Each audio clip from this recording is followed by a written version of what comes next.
최근에 제가 중도금 대출을 실행할 일이 있어가지고 이제 자설을 하러 다녀온 적이 있습니다. 오늘은 그 경험에 대해서 좀 말씀을 드려보려고 하는데요. 제가 이제 자설을 하러 이제 가기 전날 방송을 했던 프로그램이 있습니다.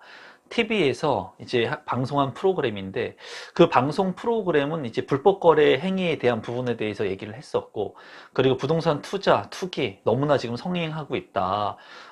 무조건 당첨만 되면 수억 원의 차익이 남길 수 있는 그런 비주택들에 너무 몰리고 있고, 그러한 주택들이 이제 하향 국면에 접어들 수 있다. 이런 내용들을 이제 하고, 건축을 하면서 하자가 생겼던 그런 부분들에 대해서 방송에 다루더라고요. 저는 이제 당장 그 방송을 보고 다음 날에 중도금 대출 실행하러 이제 자설을 하러 가야 되는데, 그 내용을 보면서 참 많은 생각을 했습니다. 어떤 생각을 했냐면,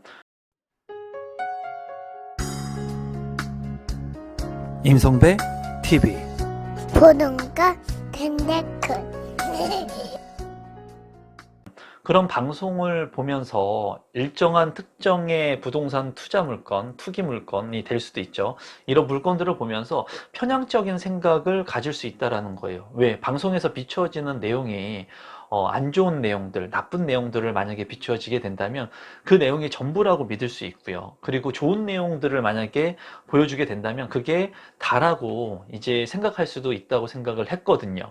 근데 지금 현재 부동산의 경기가 좀 조정을 받고 있는 이런 국면이 되면은 부동산의 폭락이라든가 주택 가격의 하락 뭐 이런 내용들의 기사, 방송들이 줄을 이루게 됩니다.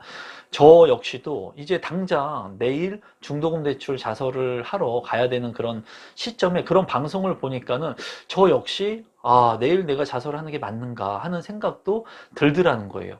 그리고 많은 사람들이 너무나 많이 오른 주택 대신에 비주택, 뭐 생활 숙박 시설이라든가 오피스텔 이런 분양가 상한제가 적용받지 않는 이런 주택의 형태를 갖추고 있는 이러한 물건들 같은 경우에는 너무나 분양가가 지금 높기 때문에 문제가 되죠. 그리고 최근에는 이런 물량들이 이제 미분양 또는 마이너스 피까지도 나오는 사례가 있다고 아마 여러분들도 보셨을 거라고 생각이 들어요. 저 같은 경우에는 여러분들한테 정말 전달하고 싶은 메시지가 있는데요. 어떤 메시지를 전달하고 싶냐면, 제가 늘 말씀드리죠. 본인의 원칙이 있어야 된다. 기준이 있어야 된다. 그래야지 내가 투자를 할 수 있습니다. 올바른 재테크 투자. 저 같은 경우에 예를 한번 들어서 말씀을 드리면, 저 같은 경우에 제가 투자를 했던 물건에 대해서 간단히만 말씀을 드려보겠습니다. 저희 원칙, 기준을 간단하게 한번 좀 말씀드려보고, 저는 이제 제가 투자했던 물건이나 이런 것들을 디테일하게 얘기하는 걸 별로 좋아하지 않아요. 그리고 저 같은 경우에는 공동 투자를 하는 형식으로도 많이 진행을 하기 때문에 제가 디테일적으로 어떠한 물건에 대해서 자세하게 뭐 얼마의 투자 수익이 났다 뭐 이런 얘기들을 잘 하지 않습니다. 그리고 그런 행위 자체가 또 투기를 조장할 수 있다고 생각을 해요.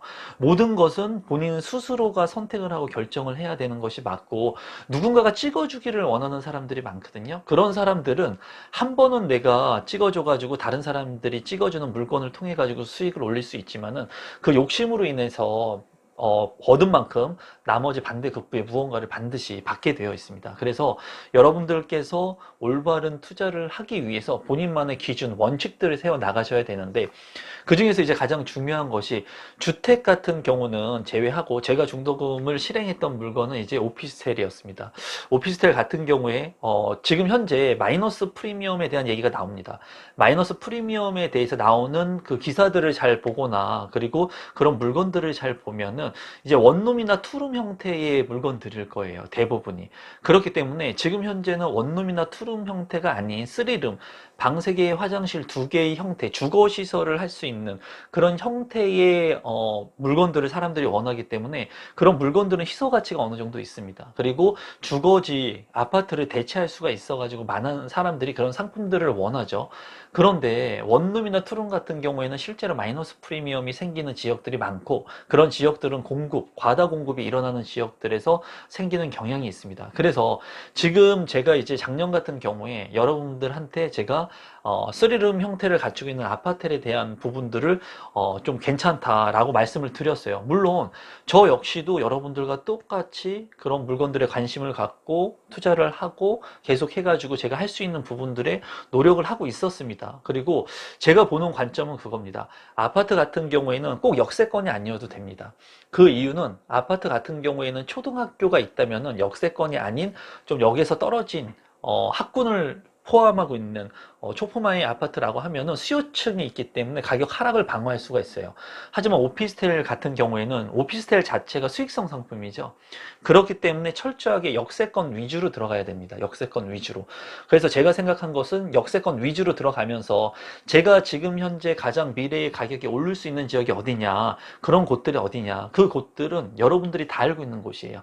어디냐면 바로 GTX가 들어올 수 있는 곳. GTX가 들어올 수 있는 그 역사가 들어올 곳들은 지금 현재도 가격이 많이 올랐습니다. 그렇게 가격이 많이 오른 그런 지역들을 내가 살 수 있으면 좋겠죠. 그런데 그런 GTX 인근에 있는 그런 주택이나 아파트, 그리고 상가, 그리고 지식산업센터 뭐 이런 것들을 사기에는 너무나 가격이 비싸다라는 거예요. 그래서 수익성 부동산이나 주거용 부동산, 상업용 모두 다 GTX 주변에 있는 아파트의 가격들, 부동산의 가격들이 많이 상승을 했죠. 그러면 거기와 가까이 접근할 수 있는 지역의 부동산을 사는 겁니다. 저는 그렇게 생각을 했다는 거예요. 그래서 GTX 역사가 생길 곳, 예정되어 있는 곳, 착공이 된 곳, 착공 예정인 곳, 이 곳에 가까이 접근성을 할 수 있는 지하철을 통해 가지고 뭐 두정거장이나 세정거장으로 이동할 수 있는, 빠르게 이동할 수 있는 지역들에 뭐 분양하는 오피스텔이나 비주택들이 있다면 그런 물량들에 관심을 좀 가졌습니다. 이렇게 생각할 수가 있어요. GTX가 생기는 이 A라고 하는 부동산이 있다고 하면은 이 GTX가 생기는 역세권의 초역세권의 아파트가 생기기는 쉽지가 않을 거예요. 개발이 체계적으로 이루어지기 때문에. 그러면 GTX하고 주변 인근에 있는 아파트 같은 경우에는 도보 10분에서 15분 정도의 거리가 있는 아파트가 대다수일 거라고 생각을 합니다. 그러면 그런 아파트 같은 경우에 GTX 역사로 이동하기 위해서는 한 15분 정도가 걸린다는 거예요. 10분에서 15분 정도. 그러면 반대로 생각해서 이 GTX하고 인근에 있는 두정거장이나 세정거장 되는 또는 한정거장 되는 주변의 역세권의 만약에 아파트 또는 아파트를 대체할 수 있는 그런 주거 상품들이 만약에 있다면 그런 지역들은 GTX 역사보다는 곽강을 받지는 못하겠지만 어떻게 보면 GTX로 빠르게 이동할 수 있다는 거예요. 물론 GTX 인근에 있는 아파트들이 그 주변의 인프라 시설들을 활용할 수 있으니까 당연히 입지적인 요건이 좋겠죠. 그러니까 훨씬 더 가격이 비싸겠죠. 하지만 상대적으로 저렴하게 GTX 인근의 두정거장, 세정거장에 분양하는 역세권에 있는 아파트나 아니면은 비주택의 아파트를 대체할 수 있는 그런 상품들을 선택한다면 제 생각에는 빠르게 GTX에 연결이 될 수 있기 때문에 그런 아파트의 가격 또는 아파트를 대체할 수 있는 상품은 가격의 하락을 좀 방어할 수 있을 것이다. 그렇게 생각을 했습니다. 그리고 2021년 작년까지 이제 오피스텔 같은 경우에는 대출에 대한 규제가 좀 완화가 됐었죠. 지금 같은 경우에는 DSR 때문에 그런 대출의 규제가 강화가 됐지만 작년 같은 경우에는 오피스텔에 대한 부분들이 그래도 대출에 대한 부분들이 완화된 부분들이 있었습니다. 그래서 어떻게 보면은 작년 같은 경우 2021년 같은 경우에 오피스텔 3룸의 아파텔 같은 경우에는 굉장히 높은 경쟁률들이 치열하게 발생을 했고 그런 물량들을 선택하려고 하는 사람들이 많이 있었다는 거죠. 여기서 제가 한 번 더 말씀을 드려본다면 이제 아파텔이나 오피스텔 같은 경우에 분양가 상한제를 적용받지 않는 경우가 대다수이기 때문에 주변의 아파트가 만약에 5억인데도 불구하고 이 아파텔, 오피스텔은 9억에 분양을 한다는 거예요. 그러면 사람들이 두 개를 비교를 했을 때 A라고 하는 아파트는 5억인데 그리고 평수도 33평인데 B라고 하는 아파텔, 오피스텔 같은 경우에는 24평형, 아파트 평형으로 24평형인데도 불구하고 9억이라는 거예요. 그러면 아파트하고 오피스텔 둘 중에 가격도 아파트가 싸고 그리고 구조도 아파트가 좋고 커뮤니티도 좋고 그리고 가격도 4억이나 싸고 그러면 아파트하고 오피스텔하고 둘 중에 어떤 거를 여러분들은 선택하시겠어요? A라고 하는 아파트 또는 B라고 하는 4억 비슷한 오피스텔 어떤 걸 선택하겠습니까? 당연히 아파트를 선택하겠죠. 그런 것을 보면서 많은 사람들은 이렇게 얘기를 합니다. 누가 바보같이 저 오피스텔 9억 이렇게 비싼 거를 살까라고 생각할 수 있어요. 근데 역으로 한번 반대로 생각을 해본다면 무주택자 같은 경우라면 아파트를 선택하는 게 맞겠죠. 왜? 아파트가 훨씬 싸고 평수도 넓고 입지도 좋으니까. 그런데 만약에 주택을 많이 가지고 있는 사람이라면 그리고 아파트의 청약을 통해서 당첨돼야 되는데 당첨될 수 없는 지방에 살고 있는 사람이라면 그런 사람이라면 수도권에 있는 부동산을 내가 하나 가지고 싶은데, 역세권에 있는 좋은 입지의 아파트를 대체할 수 있는 상품을 내가 가지고 싶은데, 향후에 내가 올라와서 살 수도 있을 것 같은데, 본인은 지금 현재 다른 지방에 아파트가 있고 하다 보니까는 이런 취득세 중과세, 양도세 중과세를 물면서까지 이런 싼 주택들을 살 수도 없을 뿐더러, 그리고 이런 매물들을 통해 가지고 청약 신청 같은 경우에는 할 수도 없다라는 거예요. 그러면 상대적으로 그런 진입 장벽이 낮은 주거지를 대체할 수 있는 상품들이 곽강을 받게 되면서 경쟁률이 치열해진 겁니다. 그런 물건들의 펜트하우스 같은 경우에는 엄청 비쌉니다, 여러분. 그런 물량들 같은 경우에는 바로바로 원하는 물량들이 바로 소진이 됩니다. 그만큼 대한민국에서는 돈이 많은 사람들이 많아요, 여러분. 그리고 생각이라고 하는 것은 나의 틀에만 갇히면은 당연히 아파트만은 고집하겠지만, 만약에 이 영상을 보시는 분들이 만약에 1주택자가 됐다, 2주택자로 이제 돼야 되는 상황이 됐다, 또는 1주택자가 될 거라서 청약에 당첨이 돼서 추후에 내가 투자를 해야 되겠다 하시는 분들은 이제 재개발이 이제 진행될 수 있는 그런 물량들, 그런 물량들 중에 이 1주택 비과세를 절세할 수 있는 그런 부분들도 있습니다. 그런 부분들을 통해 가지고 내가 좀 더 이 세금과 그리고 부동산을 활용해 가지고 돈을 벌 수 있는 방법들을 내가 연구하면서 찾아가는 거예요. 그래서 저 같은 경우에는 이제 역세권에 있는 그러한 비주택이지만 그래도 주거 역할을 할 수 있는 거라면 충분히 투자 가치가 있다고 생각을 했습니다. 그리고 브랜드 네임을 달고 있고 500세대의 이상의 규모의 그러한 주거 형태를 갖춘 그러한 시설들이라면 그래도 충분히 투자 가치가 있다. 그리고 가격 자체가 그렇게 너무 높지 않은 물량들을 선별해 가지고 저는 공략을 했습니다. 그래서 저 같은 경우에는 그 물량을 이제 중도금 자설을 하고 이제 2024년인가요? 그때 이제 입주인 걸로 알고 있는데, 저 같은 경우에는 부동산을 빨리 매도 처분하거나 그렇게 할 생각들은 없이 이제 장기로 가져가면서 내가 가지고 있는 플랜들을 하나 두 개씩 이제 취하려고 하거든요. 제가 여기서 하고 싶은 얘기는 뭐냐면, 중도금 대출 자사하고 왔다고 여러분들한테 자랑하는 게 아니라 그런 부분이 있다는 거예요. 누구나 다 기회는 있습니다. 이 물건 같은 경우에도 미계약 물량이 나왔던 물량이에요. 하지만은 입지적인 측면에서 누구나가 다 좋은 GTX, 항상 좋은 A급지 이런 것들을 보니까는 이런 물량들을 많은 사람들이 놓치게 된다는 거예요. 그런데 이런 물량들이 지속적으로 계속 나오고 있음에도 불구하고, 이런 기회들이 있음에도 불구하고 많은 사람들은 흘려보낸다는 거죠. 아마 지금도 이 영상을 보시면서 나는 당첨이 안 됐어요, 나는 내 집이 없어요, 나는 도전하지 못했어요 하시는 분들이 많을 거예요. 금방 제가 제 유튜브에 댓글을 보니까 2년 동안 제 영상을 봤는데 실행하지 못한 것을 후회한다 라는 댓글을 다셨더라고요. 2년 동안 저는 제가 가지고 있는 생각들을 여러분한테 계속 공유를 했습니다. 그리고 가장 기본적인 건 그거죠.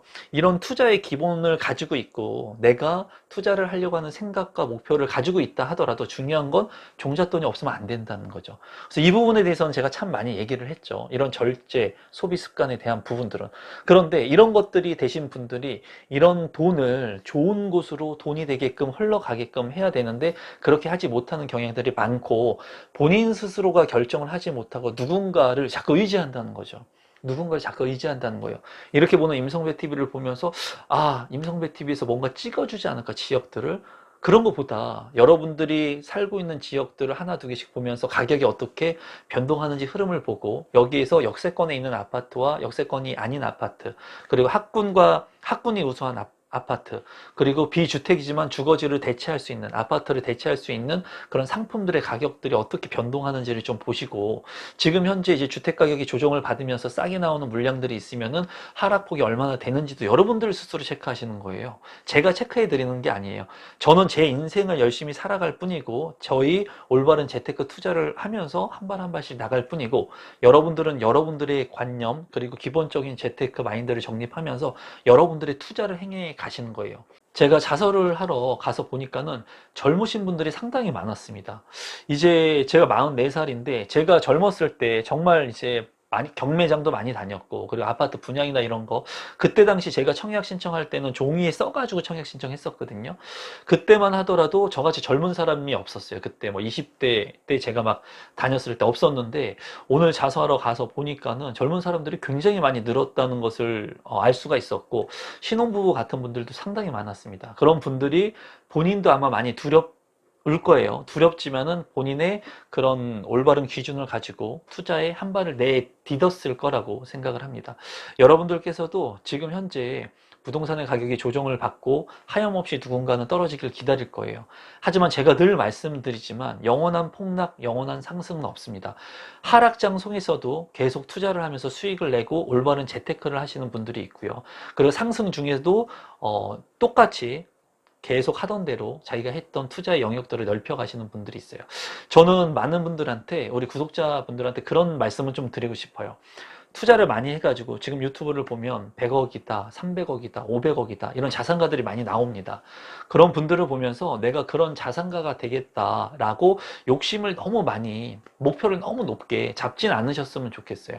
어느 정도의 투자 경험들을 하면서 이제 그런 것들을 통해 가지고 내가 즐기면서 투자를 하면서 내 삶을 영이롭게 살면 좋을 것 같아요. 그러니까 1년의 목표, 2년의 목표, 3년의 목표 정도를 이제 정하시면 돼요. 뭐 3년 안에 내가 상가를 하나 사겠다. 3년 안에 내가 뭐 오피스텔을 한 채 사겠다. 뭐 2년 안에 사겠다. 이런 목표를 설정해 가지고 그런 것들을 하나 두 개씩 건너가다 보면은 이제 내가 모르는 것을 깨닫게 되고, 그리고 내가 실패를 하게 되면 실패의 경험을 통해 가지고 내가 또 부동산 재테크의 그런 능력치들을 쌓아갈 수가 있습니다. 그래서 오늘은 제가 이제 오피스텔, 아파텔에 대한 부분들, 이 내용들은 제가 여러분들한테 늘 말씀을 드린 내용입니다. 그리고 저는 실행을 한 거고, 여러분들께서는 어떻게 하셨는지 모르겠어요. 앞으로도 기회들은 많이 있을 거고요. 시장 상황에 따라 가지고 여러분들께서 잘 판단하시고, 항상 입지가 좋은 곳에, 하락장에는 입지가 좋은 곳에 부동산을 내 것으로 만들려고 하는 그런 생각들을 하셔야 됩니다. 조금 비싸게 주고 사더라도 그런 생각들을 하시게 되면은 하락장이 오더라도 그 가격을 잘 방어할 수 있을 거라고 생각해요. 여러분들께서 지금 현재 1주택자가 되신 분들이 많이 있으실 건데요. 그런 분들 같은 경우에는 비주택, 아파트가 아닌 비주택의 물량들도 좀 관심 있게 보시면서 공부를 좀 하는 그런 시간들을 좀 가지면 좋을 것 같아요. 지금이 이제 그런 공부를 할 수 있는 시기에 도래를 한 것 같고요. 그리고 하나 두 개씩 여러분들이 공부한 것들을 실행하면서 그것들을 이제 재미로 만드시면 좋을 것 같습니다. 오늘 영상은 이것으로 마무리 짓도록 하겠습니다. 항상 너무 욕심내지 마시고 앞서가려고 하지 마시고 주어진 시간에 감내하면서 올바른 재테크를 통해 가지고 여러분들께서 원하시는 것들을 얻으셨으면 좋겠습니다. 오늘 영상은 이것으로 마무리 짓겠습니다. 고맙습니다.